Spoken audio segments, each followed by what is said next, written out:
West ఏషియాలో యుద్ధం వల్ల ప్రపంచ ఆర్థిక విధ్వంసం మొదలైంది. హార్ముజ్ జలసంధి మూసేయడం వల్ల ఆయిల్ సరఫరాలు ఆగిపోయి క్రూడ్ ఆయిల్ $106కు చేరింది. యూఎస్ ఫెడరల్ రిజర్వ్ ఒకవేళ ఇంట్రెస్ట్ రేట్లు కట్ చేస్తే ఎకానమీ డిప్రెషన్‌లోకి వెళ్ళే ప్రమాదం ఉంది. ఈ పరిస్థితిలో వరల్డ్ ఎకానమీలో స్టాగ్ఫ్లేషన్ ఏర్పడి ఎకనామిక్ డౌన్‌ఫాల్ అవ్వచ్చు. స్టాగ్ఫ్లేషన్ అంటే ఎకనామిక్ గ్రోత్‌లో స్టాగ్నేషను మరియు ఇన్‌ఫ్లేషన్ పెరగడం. ఇక భారత్ విషయానికొస్తే క్రూడ్ ఆయిల్ వినియోగంలో 80% మరియు గ్యాస్ వినియోగంలో 90% ఇంపోర్ట్స్ మీద ఆధారపడి ఉంది. దీనివల్ల ఇంపోర్ట్ కాస్టులు ఎక్కువయ్యి కరెంట్ అకౌంట్ డెఫిసిట్ ఏర్పడవచ్చు.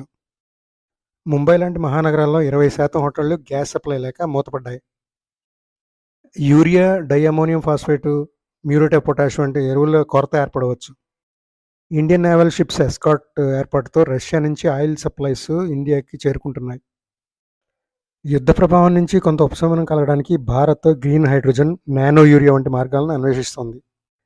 స్టాగ్ఫ్లేషనరీ ప్రెషర్ ఉన్నప్పటికీ భారత్‌తో యూపీఐ ట్రాన్సాక్షన్స్‌పై వచ్చే లాభాలు, కొత్త ఏఐ ప్రాజెక్టులు ప్రారంభించడం వల్ల కొంత సేఫ్టీ నెట్‌లో ఉందని అనుకోవాలి.